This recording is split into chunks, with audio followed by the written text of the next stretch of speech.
algo que até nós discutimos, conversamos lá no Facebook, no Instagram, sobre realmente Deus nos levar para o nosso lugar secreto, não para que a nossa reunião fique em secreto. Deus quer nos levar para o lugar secreto, mas para que a gente possa realmente falar com Ele e não ficar em secreto. E aí eu quero colocar para você um texto de Mateus capítulo 27, verso 51, vai falar o quê? Eis que o véu do santuário se rasgou em duas partes, de alto a baixo. Esse véu que representava a separação entre os homens e Deus por causa do pecado. Então, todo esse processo do tabernáculo, do templo, ele é fundamental para que eu entenda sobre a minha intimidade com Deus, para que eu entenda como eu devo me achegar a Deus. E eu vejo que hoje é uma completa bagunça, desordem. As pessoas falam com Deus, buscam com Deus, dizem que ouvem a Deus, é completamente fora de padrões bíblicos, como há uma postura hoje a respeito de você falar com Deus e ouvir a Deus. Quando você olha para o tabernáculo e vê todo o processo que o eterno Deus criou, até chegar ao sumo sacerdote, e isso era feito uma vez por ano, então é um processo muito complicado.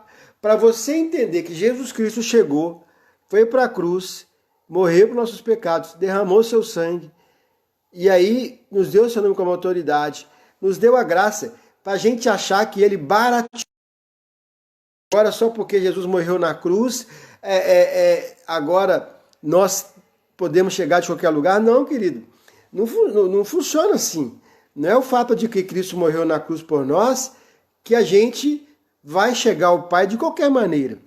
Não, nós temos que aprender. Talvez na escola bíblica, talvez ninguém ensinou, mas existe todo um processo. Eu quero mostrar esse processo para você que hoje, você que está entrando aí, espere. Eu vou mostrar aqui imagens para você entender todo o processo do tabernáculo, porque o processo do tabernáculo, ele aponta para a cruz. O processo do tabernáculo, ele aponta para a cruz, processos que temos que viver hoje, para que a nossa oração, ela possa passar do teto. E é importante a oração para Deus falar conosco. Lá em Israel, o rei Asa, ele clamou a Deus, e aí Deus permitiu ser achado por ele. Nós temos que buscar a Deus com as nossas vestes limpas.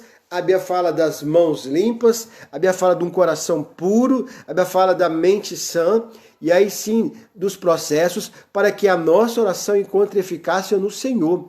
Então, a gente pega ali um versículo, pedir, mas a gente não pode esquecer que não é só um versículo, meu amado, é uma Bíblia, é um livro completo. Não é uma prestação, nós temos uma Bíblia e nessa Bíblia nós temos que seguir toda a Bíblia. Não é seguir somente alguns versículos, ou seguir o Novo Testamento, ou seguir o Velho Testamento. Não, eu tenho ali uma palavra de Deus e toda essa palavra me ensina e me conduz à presença de Deus, me conduz.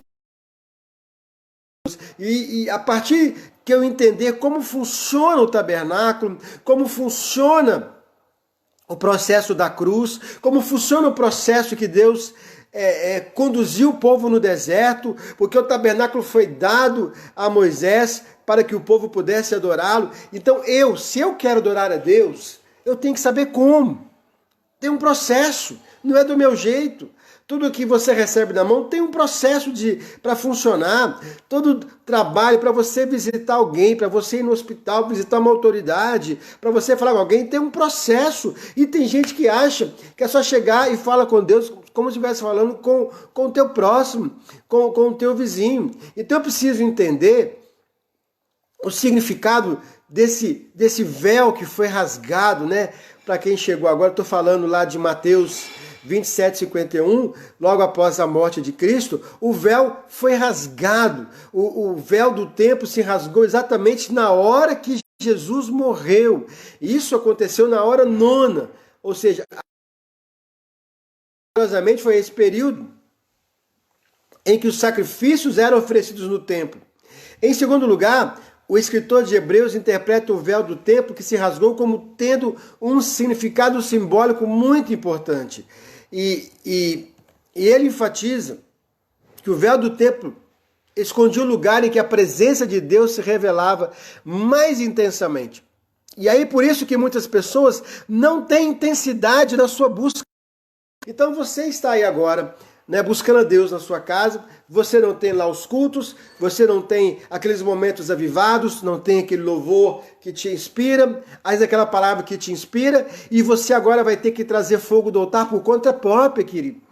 Você vai ter que juntar lenha por conta própria, você vai ter que limpar o altar por conta própria, você vai ter que atrair a presença de Deus por conta própria. Deus está mudando a minha e a tua história, Deus está mudando a história desse país, Deus está trazendo à luz a que estavam tratados contra esta nação, e Deus está permitindo que algo novo venha acontecer.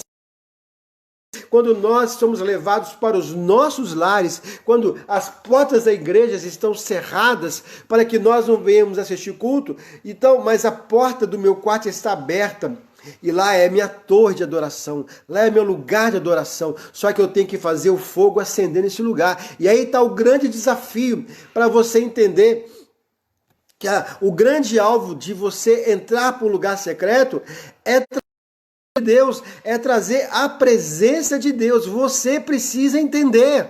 A presença de Deus é trazer alguém, uma outra pessoa, para estar com você, para falar com você, né? E Deus está quebrando exatamente a religiosidade. Deus está quebrando, né, os rituais cristãos que nós temos de orar em casa, de ler a Bíblia em casa. Deus está quebrando isso, porque isso não vai te sustentar por muito tempo, isso não vai te alimentar por muito tempo, isso não vai te proteger dos maus por muito tempo. O que vai fazer isso acontecer é a presença de Deus, e para que isso possa acontecer, você vai ter que ter e trazer fogo no altar. Então você precisa entender por que Jesus rasgou um véu. O que tinha depois do véu? O que é que tinha antes do véu? Por que essa importância de rasgar o véu da separação? Né? Em Atos 17, 24 vai dizer: o Deus fez o mundo e tudo que nele há, sendo Senhor do céu e da terra, habita em templos feitos por mãos de homens. Então, ele muda todos os processos, porque ele passa a habitar dentro de nós. Só que isso não pode ser um jarrão, não pode ser, né, algo que realmente é uma frase feita que você traz na mente. Não é só eu dizer que ele habita em mim, que ele vai habitar em mim. Tabernáculo que eu preciso viver, que eu preciso trazer para a minha vida. Para quê? Para que as minhas orações sejam recebidas, para que as minhas orações elas possam realmente fazer efeito. Então, por exemplo, não adianta você entrar para o lugar secreto, não adianta você invocar o nome de Deus, por exemplo. Capítulo 1, verso 26, fala assim: porém, vós não quisestes subir, mas fostes rebeldes ao mando do nosso Senhor Deus. A desobediência, a sua oração não vai subir. Deuteronômio 1,45 vai dizer: tornando, pois, vós e chorando perante o Senhor não ouviu a vossa voz, nem vos escutou. Salmo 68, verso 18: se acalentasse o pecado no coração, o Senhor não me ouviria. Provérbios, capítulo 1, verso 28. Então vocês me chamarão, mas não responderei. Procurarão por mim, mas não me encontrarão. Visto que desprezaram o conhecimento e recusaram o temor do Senhor, não quiseram aceitar o meu conselho e fizeram pouco caso da minha advertência. Comerão do fruto da sua conduta e se fartarão das suas próprias. Então, bem claro, esses versículos estão mostrando que não é só você chegar diante de Deus e fazer uma oração. Provérbios 21, 13. Olha que interessante para esse momento. Quem fecha os ouvidos ao clamor dos pobres também clamará e não terá resposta. Provérbios 21:13. Quem fecha os ouvidos ao clamor dos pobres também clamará e não. Olha que versículo interessante. Então, esse momento, vamos orar, vamos buscar a Deus, vamos clamar a Deus, né? Isaías 1:15. Quando vocês estenderem as mãos em oração, esconderei de vocês os meus olhos, mesmo que multiplique as suas orações. Não escutarei, pois são cheias de sangue. Então, amanhã, 18 horas, começa o grande clamor. Glória a Deus, vou fazer parte. Quero que você faça parte também. Mas entenda, com qual atitude você vai fazer esse clamor? Né? Como é que está o teu coração? Você já fez uma chamada geral? Você já fez uma lista de... Entendeu? Você já fez uma lista de situações na Bíblia, né? Hoje você tem aí tantas coisas que você pode procurar. Procure saber situações que a Bíblia expressa, que a minha oração ela não passa do teto. Provérbios 28, verso 9. Se alguém se recusar a ouvir a lei, até as suas orações serão detestáveis. Isaías 59, 2. Mas as vossas iniquidades fazem separação entre o vosso Deus e os vossos pecados encobrem o seu rosto para que eu não vos ouça. Zacarias 7,13 vai dizer assim: quando eu os chamei, não deram ouvidos. Por isso, quando eles me clamarem, me chamarem, diz o Senhor. Quantas vezes Deus falou comigo e com você? Quantas vezes Deus nos chamou? Quantos profetas se levantaram e foram calados? Quantos alertas vieram sobre a nação? E agora, né, o texto fala, eu não ouvirei. Tiago, capítulo 1, verso 6, vai dizer, peço, porém, com fé, sem duvidar, pois aquele que duvida é semelhante à onda do mar, levada e agitada pelo vento. Não peça tal homem que receberá coisa alguma do Senhor. É alguém que tem a mente dividida, é instável naquilo que faz. Quando pede, não recebe, pois pede por motivos errados, para gastar com seus pecados. Então, queridos, você precisa entender que nesse momento de lugar secreto, de reunir a sua família, de reunir a sua casa, de você entrar para o seu quarto, qual é a atitude? O véu foi rasgado? Porque se não foi rasgado o véu, a sua oração, ela não vai subir, ela não vai ser respondida. Então, é preciso que você entenda exatamente aquilo que Deus tem para você. E eu quero que você entenda o processo do tabernáculo, algo que foi tão interessante na Bíblia, para mim e para você, para que você possa construir. Eu vou mostrar agora algumas imagens, né, para você poder ver como é que funcionava. Então aqui é o tabernáculo no Velho Testamento. A Bíblia fala que os levitas, os adoradores, eles estavam ao derredor do tabernáculo. Aqui é um processo, né? Eu vou explicar esse processo. Aqui está fechada, mas aqui vem a porta, vem o altar do sacrifício, onde o sacrifício era colocado e era queimado. Aqui está a pia de bronze, então aqui era o pátio. Aí você entrava aqui, você tinha, né, o lugar santo, onde tinha os pães asmos, onde tinha o candelabro e o incenso. Voltou aqui. Você tinha o Santo dos Santos. E aí esse Santo dos Santos é esse momento, o momento em que a presença de Deus ela vinha sobre Israel e a glória de Deus enchia aquele lugar. Então, esse foi o tabernáculo que foi dado lá atrás, né, por Moisés, para o povo de Deus construir, para que eles pudessem fazer a expiação pelos seus pecados. Então, o tabernáculo, a palavra tabernáculo quer dizer moradia, habitação de Deus, era a casa de Deus. E lá na frente, ela vai tipificar as coisas espirituais, né, com que Deus fez. Então, eu vou mostrar aqui um modelo, tá bom? Para você ver de cima como que funcionava. Então, a porta, né, o altar, a pia. Então, aqui essa parte era o pátio, onde podia entrar e fazer o sacrifício. Os sacerdotes ficavam aqui. Aí aqui vinha, né, a menorá, que era o candelabro, embaixo você tem a mesa dos pães asmos, aqui você tem o altar do incenso, passando aqui você vai ter o Santo dos Santos, aonde só o sumo sacerdote passava. Aqui nessa linha pontilhada está o véu que foi rasgado, e aqui dentro estava a Arca da Aliança, e aonde adorava. Então esse era o processo que você tinha para buscar a Deus. Então, imagine que todo o processo, você entra pela porta, né? Aqui a porta é Jesus, né? Você confessa Cristo como seu Senhor Salvador.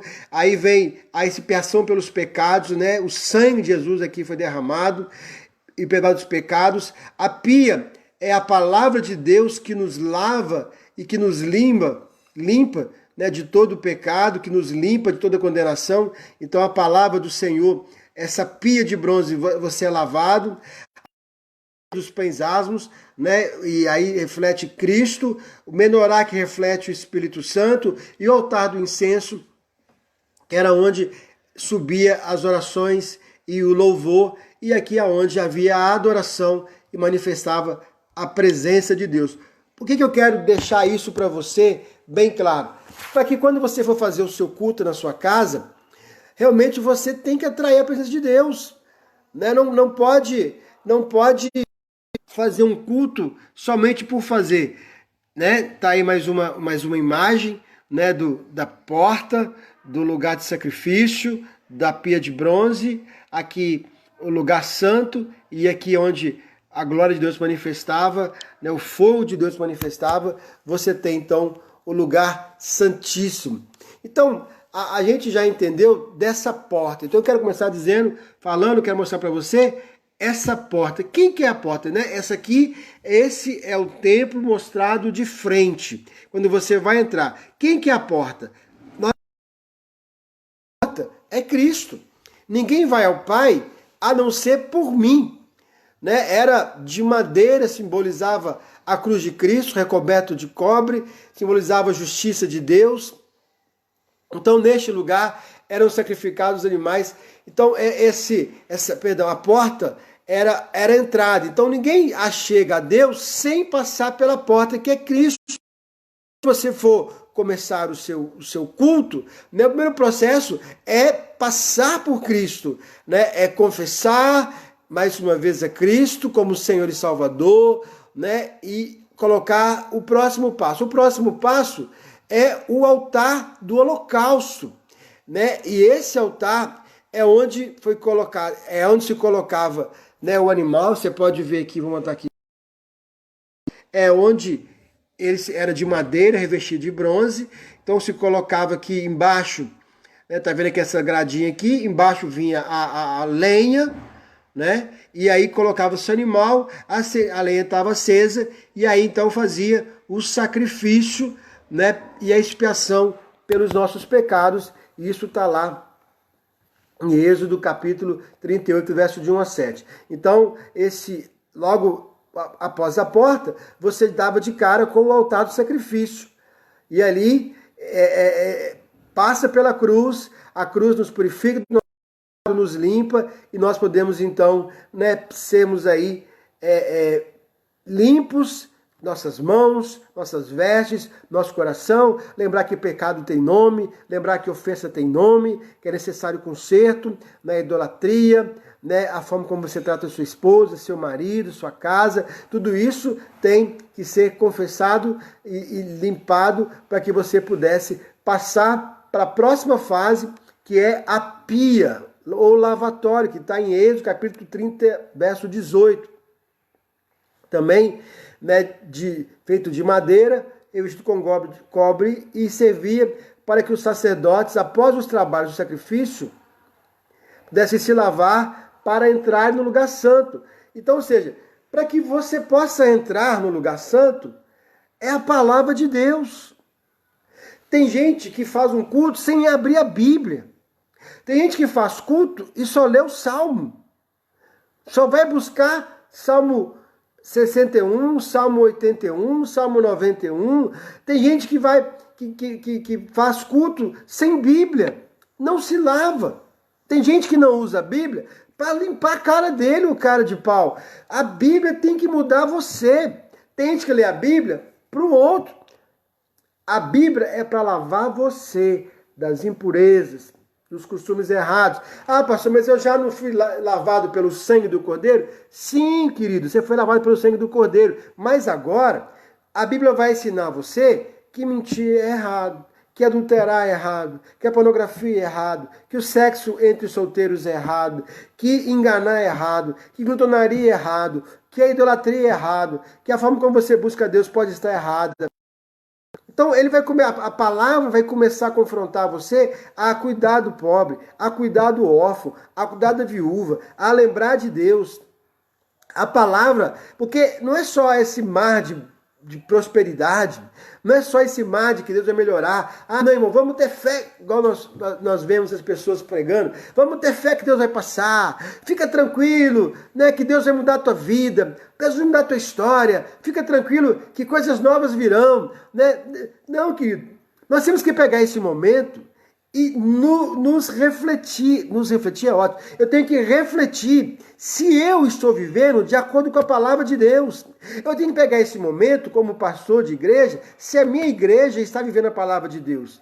Eu tenho que pegar o momento para refletir se realmente eu estou de acordo com a palavra de Deus e o que eu preciso mudar. Então, a pia é exatamente isso, para que você se lave de costumes errados, lave de tradição, querido.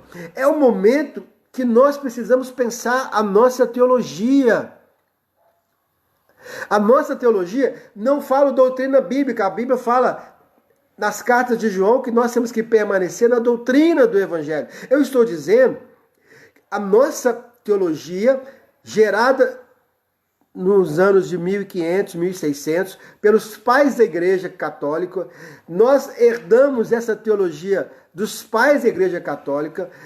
A batista, presbiteriana, metodismo vieram aí no século XV, XVI e XVIII e herdaram com Lutero uma teologia católica, com vícios, com enganos que às vezes nós não percebemos. Coisas que, por exemplo, que já foram comprovados, que a Bíblia que estava em poder da Igreja Católica, eles tiraram a palavra Deus, que quer dizer Elau, quer dizer Jeová, Deus eterno, a tradução hebraica de Deus lá do Velho Testamento, eles trocaram essa palavra por Kyrios, que quer dizer Senhor. Quando você vai estudar isso, lá atrás, você vai ver que Jezabel, que era filha de Etibeal, que era um adorador de Baal, um sacerdote de Baal, e Acabe se casa com Jezabel, e Jezabel, um espírito muito forte de liderança, Jezabel, ela introduz a adoração a Baal dentro do povo de Israel, e a Bíblia fala que Israel se apostatou como? Porque o mesmo significado de Baal quer dizer Senhor, pode olhar no dicionário, Baal quer dizer Senhor. E aí então, você vê Jezabel, ela chega diante do povo e fala assim, olha, vocês chamam Deus de Todo-Poderoso, chama ele de Senhor. Jezabel dá um nó na cabeça do judeu. Acabe não teve força, os sacerdotes não tiveram forças, e Jezabel introduziu. A Bíblia vai falar em Apocalipse 20 que nós fomos levados a doutrinas de engano porque não resistimos a Jezabel. Essa doutrina que enganou o povo de Israel fez com que eles chamassem o eterno Deus de Senhor, não se referindo, porque ele fala lá para Moisés, eu sou Elau, né? O Deus eterno está dizendo que é. Então ele muda. Senhor, irmãos, quer dizer o nome de alguém? Quando você fala o Senhor cuida de mim, você está falando quem? Pensa comigo. Senhor não é nome, Senhor é uma expressão. Quando você vai chamar uma autoridade, você fala Senhor, não, Senhor fulano. Ela exige de você que você chame pelo nome. E se você for pensar, nós estamos chamando o eterno Deus de Senhor. Você conversa com Deus chamando ele de Senhor. Eu fazia isso. Mas Deus está abrindo meus olhos para muitas coisas nesse tempo que eu tenho buscado a Deus. E eu quero desafiar você a pegar a sua Bíblia e começar a olhar. Então a Igreja Católica, ela tirou a palavra Elau, que quer dizer Deus eterno, e colocou Kyrios, que quer dizer Senhor. E esse Senhor se referindo a Baal. Você vai perceber, em 2008, ela também tirou o nome Deus de muito dos seus cantos, de muitas das suas doutrinas. E isso é perigoso. Então, queridos, eu tenho que me lavar. Eu tenho que me lavar na palavra. Agora, se eu estou com o meu entendimento, se eu estou sendo enganado, se eu estou sendo levado a doutrinas erradas, e olha que interessante que a Bíblia, ela vai dizer muito sobre essas doutrinas de engano, por exemplo. O espírito de engano, ele não esperou que os apóstolos nem desaparecessem, né? Pelas cartas de Paulo, Pedro e Judas, já podemos perceber que já havia múltiplas formas de engano operando na igreja. Havia os que negavam que Jesus veio em carne, em 1 João capítulo 4, verso 1. Os que criam na ressurreição, 1 Coríntios 15, 12. Os que queriam levantar discípulos para si, em 3 João 9 e 10. Os que abusavam da graça, dando total liberdade para depravações da carne. Você vai ver em 2 Pedro 18 e 22. Os que alegavam ter visões de anjos, ordenando para guardar demônios. E os que queriam acorrentar os gentios cristãos com as leis judaicas, que está lá em Gálatas, voltando novamente à circuncisão. Então, contra todas essas influências, os apóstolos lutaram, exortando os cristãos a lutarem, a perseverar na doutrina dos apóstolos. Então, doutrina do engano, elas foram entrando no meio da igreja, ela foi uma constante nesse meio. Pedro, ele exorta no capítulo 3, no verso 17, vós, portanto, amados, sabendo isso de antemão, guardai-vos de quê? Pelo engano dos homens abomináveis, seja juntamente arrebatados e decaiais a vossa firmeza. 2 Coríntios 11, 13, vai dizer, mas temo que, como a serpente enganou Eva com a sua astúcia, assim também sejam de alguma sorte corrompidos os vossos sentidos e se apartem da simplicidade que há em Cristo. Eu acho que isso aí, né, essa simplicidade já foi embora há muito tempo. 2 Coríntios 11, 13, 15 vai dizer, porque tais falsos apóstolos são obreiros fraudulentos, transfigurando-se em apóstolos de Cristo.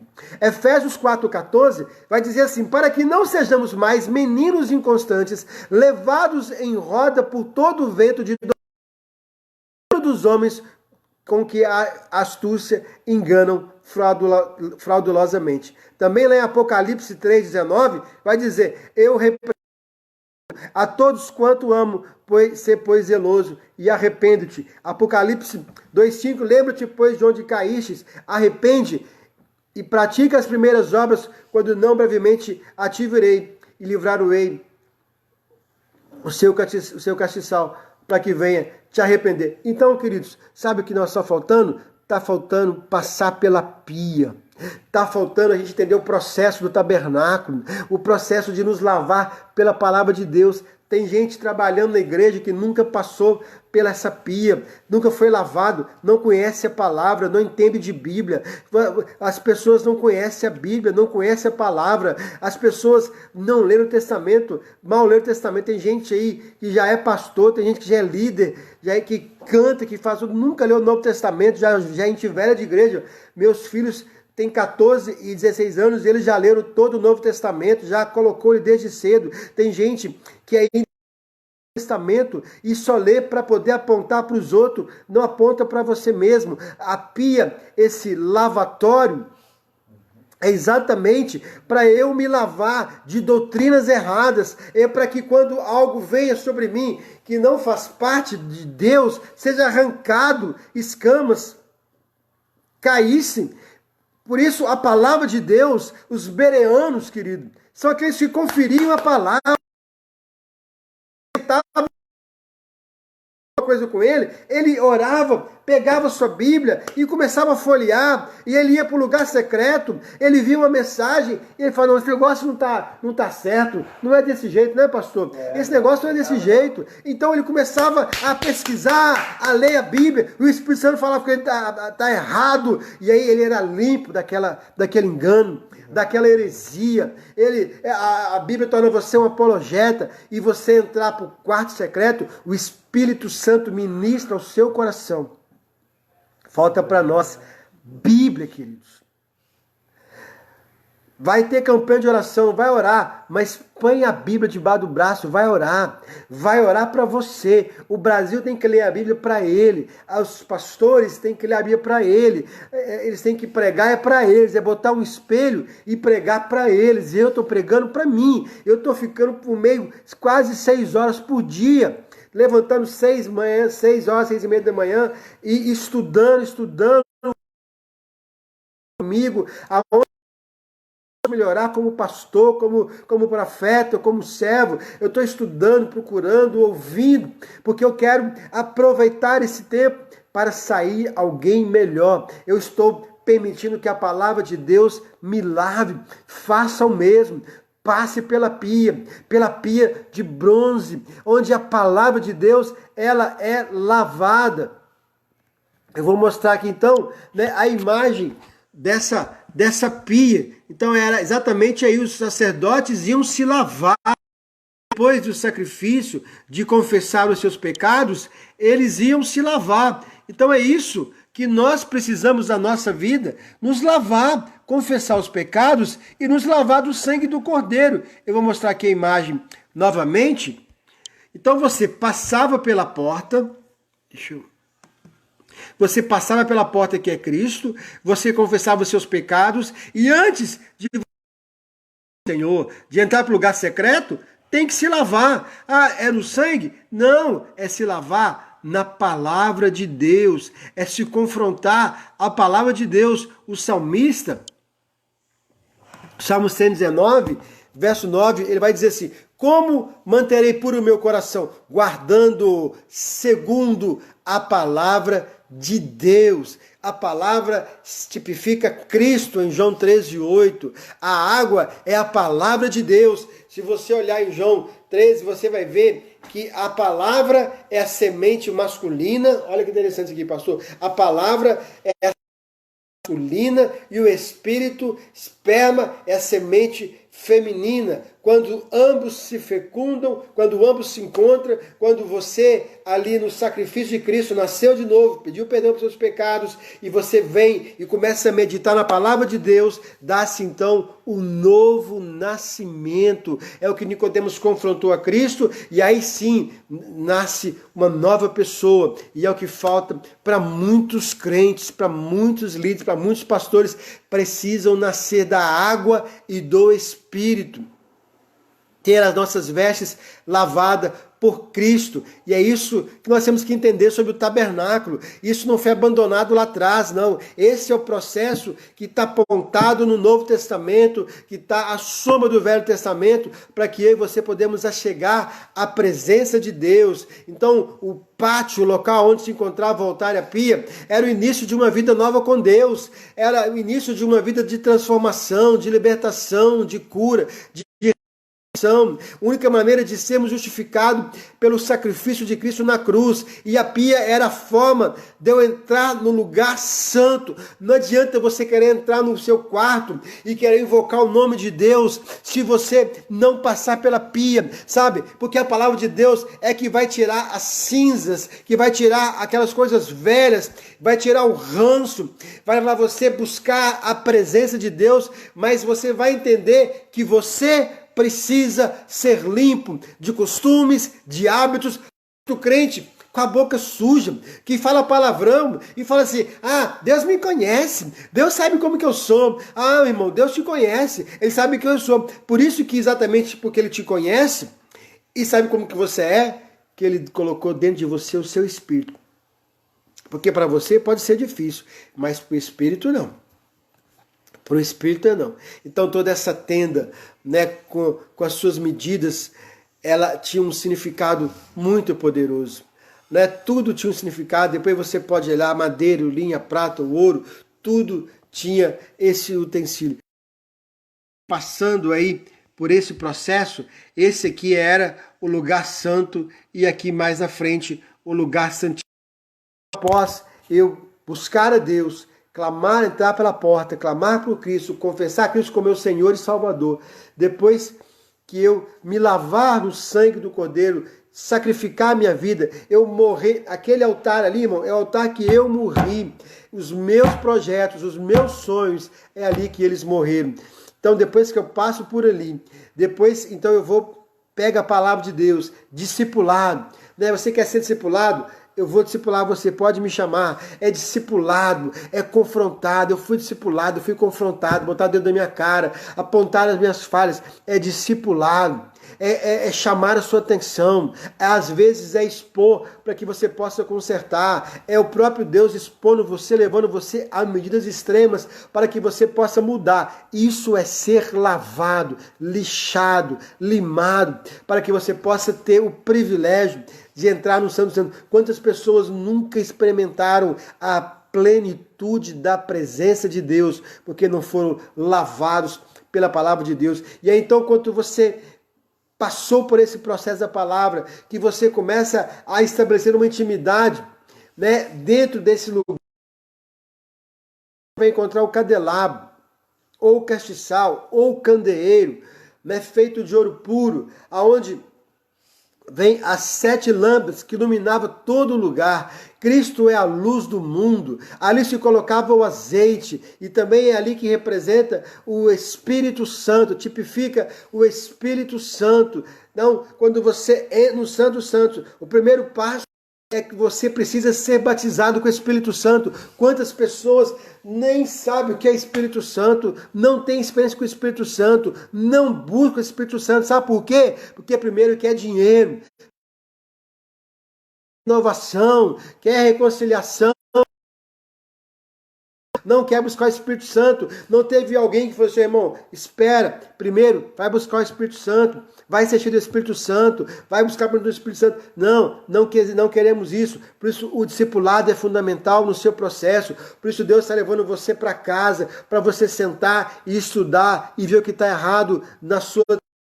Por isso que a nossa teologia de 1500, de Lutero, herdada de uma igreja católica, nós precisamos reformar. Eu coloquei um vídeo hoje, vou bater na tecla, a igreja precisa pensar a sua teologia. Na verdade, muitas igrejas não seguem essa teologia. Nós precisamos repensar que a nossa teologia veio de Babilônia, veio de Jezabel, de tradição católica, de espíritos de religiosidade, de espírito de Jezabel, que atuaram por Jezabel e por sua filha Atalia, que eram adoradoras de Baal, que introduziram e deixaram ali processos que até hoje nos aprisionam. Nós precisamos de uma reforma, uma mudança da teologia que foi posta pelos pais da igreja, homens tementes a Deus, mas católicos que colocaram um processo que nós precisamos ser libertos pelo Espírito Santo de Deus. Então, o Espírito Santo, ele traz a luz, ele joga luz, ele fortalece. Então, você passando por esse candelabro que representa Cristo, que representa a iluminação,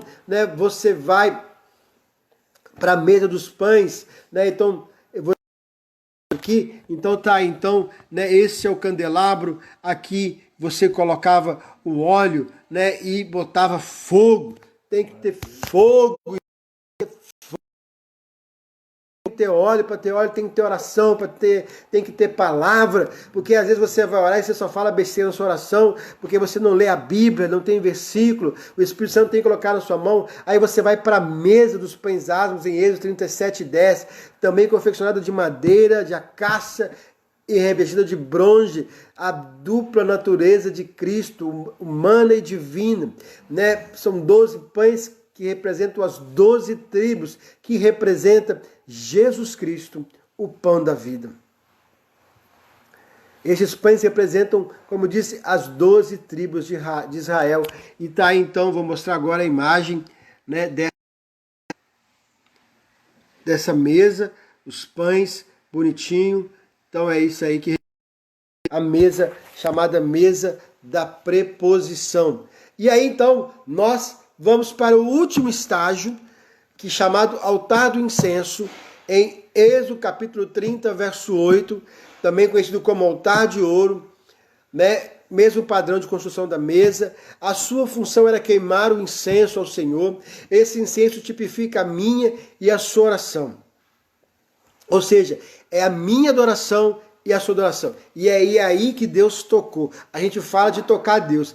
É aí que Deus tocou. Sabe por quê? Sabe por quê, pastor? Sabe por quê? Que eu quero falar algo muito... Eu quero que, em nome de Jesus, o Espírito Santo abra os seus ouvidos para você entender algo muito profundo. Eu vou te mostrar aqui agora a imagem. Então você vai ver agora, né, o altar do incenso. Né, depois eu explico, né, cada processo aqui. Mas você vai ver aqui é colocado os incensos que vão subir. Né, eles sobem para o trono da graça. Né, aí a Bíblia fala que aí o Senhor aceita ou não essa adoração, e você vai ver aqui, ó, essas brasas que, né, esquentavam o incenso, esquentavam tudo, e isso subia. Aí, querido, existe uma regra bem clara: não se pode levar fogo para esse lugar, não se acendia fogo com esse lugar. Olha que coisa linda. Olha como o meu Deus eterno, o seu Deus, ele é maravilhoso.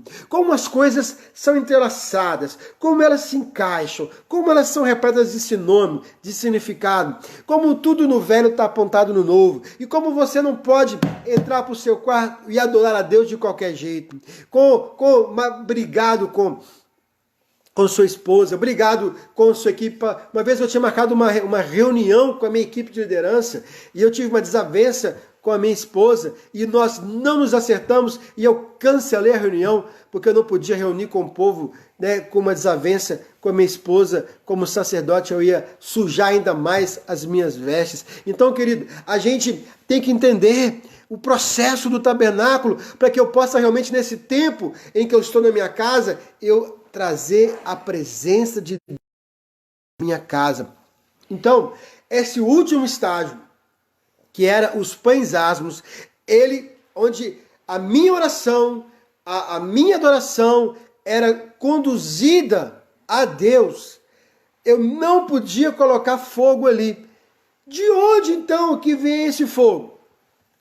Me fala, de onde vem o fogo que eu coloco lá no altar do incenso? Eu vou te falar, na verdade, eu vou te mostrar aonde era colocado esse fogo. Por quê? Por quê? Porque isso é fundamental. É para você entender uma coisa. Eu vou te mostrar agora, eu vou falar e vou mostrar para você uma imagem. O único lugar que se acendia fogo era aqui.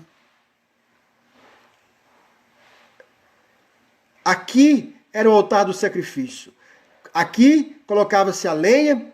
Embaixo acendia o fogo, o animal vinha em cima e aí então você tinha o fogo que vinha de baixo, porque você tem um fogo que vem do alto, que era o fogo da glória de Deus. O único fogo que vem de baixo, ele saía do altar aonde era queimado o sacrifício. Olha que coisa maravilhosa, querido. Olha que significado lindo para a minha vida e para você, que vai mudar a sua forma de adorar a Deus, de buscar a Deus. A minha adoração, que é colocada aqui, vou mostrar de novo aí a imagem, que é colocada aqui, nesse altar, essa brasa, o sacerdote trazia ela lá do sacrifício. Então, ou seja, se não tem sacrifício na sua vida, não tem renúncia na sua vida, esse lugar está vazio, esse fogo não pega e a sua oração de Deus. Olha que coisa tremenda, que revelação de Deus para mim e para você, para esses dias de casa. Se não tem sacrifício, se você não confessar o seu pecado, se você está bravo com seu pai, se você não conversa com a sua mãe, se você não conversa com seu irmão, se você não conversa com seu vizinho, se alguém nesse momento que você não tem comunhão e você não consegue perdoar, querido, a sua oração não sobe. Sabe por quê? Porque não tem brasa. Porque a brasa que faz a oração subir, ela vem do sacrifício perfeito.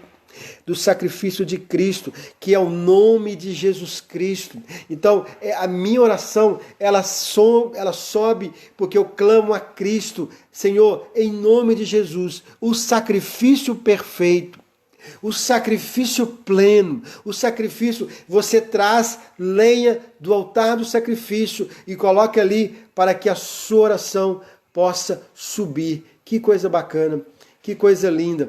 E aí então, o sacerdote, a sua oração subindo, o sacerdote, ele vai para o sumo sacerdote, e é então lugar santíssimo, e ali é adorado, e ali é onde havia, vou mostrar aqui nos dias antigos, a arca da aliança, os querubins,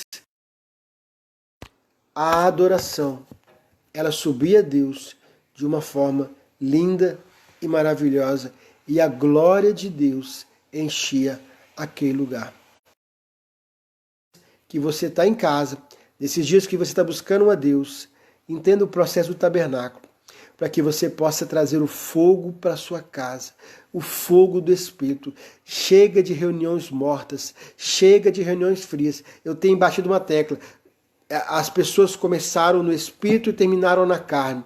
Aqui vai ser o contrário. Muita gente entrou nessa crise na carne, mas vai terminar no espírito. Então, eu declaro sobre a tua vida o poder do Altíssimo. Eu declaro sobre a tua vida que o Espírito Santo conduza você, que você entenda o processo para você entender o que é ir para o quarto secreto e falar com Deus, para que você possa buscar o avivamento na sua vida, para que você possa buscar a verdade do eterno Deus na sua vida, para que você possa atrair na sua vida o fogo do Espírito, porque o fogo do Espírito vai queimar tudo aquilo que não é de Deus, vai queimar tudo aquilo que separa de Deus, o fogo do Altíssimo virá sobre ti. Então, meu querido, você que chegou aí depois, esse vídeo vai estar lá no Facebook, assiste. Eu vou falar sobre o processo da adoração, o processo do tabernáculo que leva você a uma comunhão íntima com o Espírito Santo. E talvez o motivo de muitas das suas orações não estarem sendo ouvidas. Para você que é líder, muitos pastores aqui, você rever como você tem ensinado o teu povo a orar, como você tem ensinado o teu povo a adorar, como você tem ensinado os seus levitas a adorar. Faça esse processo com eles, estabeleça esse processo com eles, e você vai ver que a oração, a adoração e o louvor vai surgir efeito na sua vida. Deus está entendendo que a adoração que está feito dentro das igrejas não estão subindo. E por isso ele está levando você para sua casa para rever todo esse processo e a partir desse processo você possa mudar na sua igreja. Deus deve ter usado os pastores, você não ouviu, os profetas, você não ouviu, então Deus agora está levando você para sua casa para falar mais perto de você. Deus levou você à sua casa, levou você para sua casa, não para você ficar longe dele, mas ele chamou você para perto, para falar aos teus ouvidos, para que você possa realmente buscar ele em espírito e em verdade, entendendo o processo da cruz, entendendo o processo do sacrifício, entendendo o processo de você se lavar na palavra de Deus, entender a Bíblia. Você precisa entender a Bíblia. Não é igual a minha amada avó, que com 84 anos de idade e quase 80 anos de catolicismo, porque foi batizada, nunca saiu, ela disse, eu não consigo entender a Bíblia. E eu comecei a explicar para ela algumas coisas da Bíblia, até que ela aceitou Jesus Cristo como Senhor e Salvador da vida dela. Então, queridos, o que eu quero dizer para você é isso. Você não pode ser um crente que não entenda a Bíblia. Você não pode ser um crente que não conheça a Bíblia. Você não pode ser um crente que ache que somente os pastores, que somente os professores de escola bíblica, somente os mestres entendam da Bíblia. Na nova aliança, a Bíblia é fundamental para você como um cristão. Então, entenda o processo da Bíblia. Depois você vai para o candelabro, que é o Espírito Santo. Você também não pode achar que ele é só para os pentecostais. É fundamental para você ficar firme no Senhor, para você nascer de novo, pois afinal é exatamente a união da palavra com o Espírito que torna o novo nascimento. E aí você tem Jesus, que está na mesa dos pães asmos, as 12 tribos, que representa o pão da vida, e aí então você vai para o altar do incenso, a mesa do incenso, onde você coloca ali a sua vida, a sua oração, suas petições, onde o seu louvor, seu serviço é colocado. E embaixo disso, né, as brasas vêm lá do altar do sacrifício, onde Cristo morreu por nós, e aí, em nome de Cristo, nossos pecados são perdoados, e a nossa oração sobe, e aí o fogo de Deus desce para a minha vida e para a sua vida. Pai, abençoa os teus filhos com a tua graça, que teu Espírito Santo ministre ao coração deles o fogo do avivamento, que eles entendam esse processo em nome de Jesus. Amém e amém. Que Deus abençoe você.